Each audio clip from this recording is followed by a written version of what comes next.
एक केंद्रीय मंत्री हरदीप सिंह पुरी ने स्वदेशी रूप से विकसित AVGAS-100 पिस्टन इंजन वाले विमान और मानव रहित एरियल वाहनों के लिए एक विशेष विमानन ईंधन का शुभारंभ किया। हरदीप सिंह पुरी वर्तमान में भारत में पेट्रोलियम और प्राकृतिक गैस मंत्री और आवास और शहरी मामलों के मंत्री के रूप में कार्यरत हैं। वह 1974 बैच के भारतीय विदेश सेवा के अधिकारी हैं, जिन्होंने 2009 से 2013 तक संयुक्त राष्ट्र में भारत के स्थायी प्रतिनिधि के रूप में कार्य किया। टाटा स्टील ने कदमा जैव विविधता पार्क जमशेदपुर के नागरिकों को समर्पित किया। इसकी परिकल्पना शहर के लोगों और प्रकृति के बीच एक मजबूत सेतु के रूप में भी की गई है। पार्क का उद्घाटन टाटा स्टील के vice president corporate services Chanakya Chaudhary, doctor T Mukherjee, पूर्व deputy MD steel Tata steel, doctor Vijaya Bharat, पूर्व HOD कार्डियोलॉजी और टाटा स्टील समूह की कंपनियों के अन्य वरिष्ठ अधिकारियों की उपस्थिति में किया गया। 3. केंद्र सरकार ने देश के दूसरे chief of defence staff CDs के रूप में लेफ्टिनेंट जनरल अनिल चौहान को नियुक्त किया गया है। वह भारत सरकार के सैन्य मामलों के विभाग के सचिव के रूप में भी कार्य करेंगे। रक्षा मंत्रालय के अनुसार लेफ्टिनेंट जनरल अनिल चौहान की गोरखा राइफल से सेना में एंट्री हुई थी। कारगिल युद्ध के बाद देश की सुरक्षा व्यवस्था में कमियों का पता लगाने हेतु केंद्र सरकार द्वारा जुलाई 1999 में के सुब्रमण्यम की अध्यक्षता में गठित एक उच्चस्तरीय समिति ने इस पद के सृजन की सिफारिश की थी। 4. उत्तर प्रदेश में बाघ संरक्षण को बढ़ावा देने के लिए मंत्रिमंडल ने बुंदेलखंड क्षेत्र के पहले टाइगर रिजर्व बाघ अभयारण्य बनाने को मंजूरी दे दी। उत्तर प्रदेश के मुख्यमंत्री योगी आदित्यनाथ की अध्यक्षता में हुई बैठक में मंत्रिमंडल ने वन्यजीव संरक्षण अधिनियम 1972 के तहत रानीपुर बाघ अभयारण्य को अधिसूचित करने की मंजूरी दी। यह अभयारण्य 52,989.863 हेक्टेयर में होगा। इसे पहले राज्य के चित्रकूट जिले में रानीपुर वन्यजीव अभयारण्य के रूप में अधिसूचित किया गया था। 5. भारतीय युद्धपोत INS सुनैना ने 24 से 27 सितंबर 2022 तक सेशल्स देश में संयुक्त समुद्री बलों CMF द्वारा आयोजित क्षमता निर्माण अभ्यास ऑपरेशन सदर्न रेडीनेस में भाग लिया।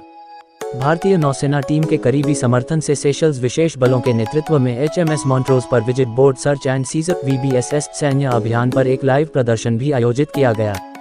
रक्षा मंत्रालय ने एक बयान में कहा, यह न केवल हिंद महासागर क्षेत्र में समुद्री सुरक्षा के लिए भारतीय नौसेना की प्रतिबद्धता को पुष्ट करता है, बल्कि CMF अभ्यास में भारतीय नौसेना के जहाज की पहली भागीदारी को भी दर्शाता है। 6. भारत का ओडिशा राज्य आदिवासी समुदायों पर उनकी सदियों पुरानी और अनूठी परंपराओं का दस्तावेजीकरण करने के लिए एक ज्ञानकोश शुरू करने वाला पहला राज्य बन गया है। ओडिशा के मुख्यमंत्री नवीन पटनायक ने encyclopedia of tribes in Odisha आदिवासी ज्ञानकोश विश्वकोश जारी किया।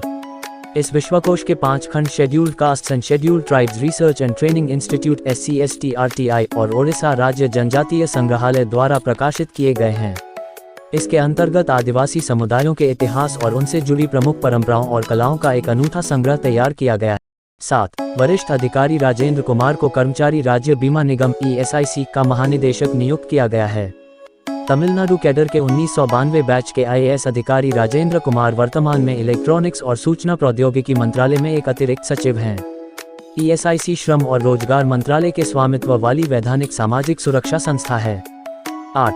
DRDO रक्षा अनुसंधान और विकास संगठन ने ओडिशा के तट पर चांदीपुर में ग्राउंड बेस्ड पोर्टेबल लॉन्चर से कम दूरी की मार करने वाली air defence system VSHORADS missile का सफलतापूर्वक परीक्षण किया। VSHORADS एक man portable air defence system MANPAD है। इसे DRDO के हैदराबाद स्थित रिसर्च सेंटर इमरत RCI द्वारा स्वदेशी रूप से डिजाइन और विकसित किया गया है। DRDO का गठन 1958 में तकनीकी विकास प्रतिष्ठान और भारतीय आयुध कारखानों के तकनीकी विकास और उत्पादन निदेशालय को रक्षा विज्ञान संगठन के साथ मिलाकर किया गया था। DRDO defence research and development organisation VSHORADS very short range air defence system. 9. भारतीय महिला क्रिकेटर झूलन गोस्वामी ने इंग्लैंड के खिलाफ तीसरे एक दिवसीय मैच अंतर्राष्ट्रीय क्रिकेट से संन्यास ले लिया। झूलन गोस्वामी ने अपना एक दिवसीय डेब्यू 2002 में इंग्लैंड के खिलाफ खेला था। महिला वनडे क्रिकेट में सबसे ज्यादा विकेट लेने का रिकॉर्ड झूलन गोस्वामी के नाम है।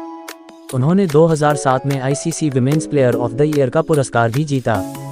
10. अपने सह ऋण पोर्टफोलियो को विकसित करने के उद्देश्य से भारतीय स्टेट बैंक SBI ने UB के साथ भागीदारी की है, जिसे पहले क्रेड एवेन्यू के नाम से जाना जाता था।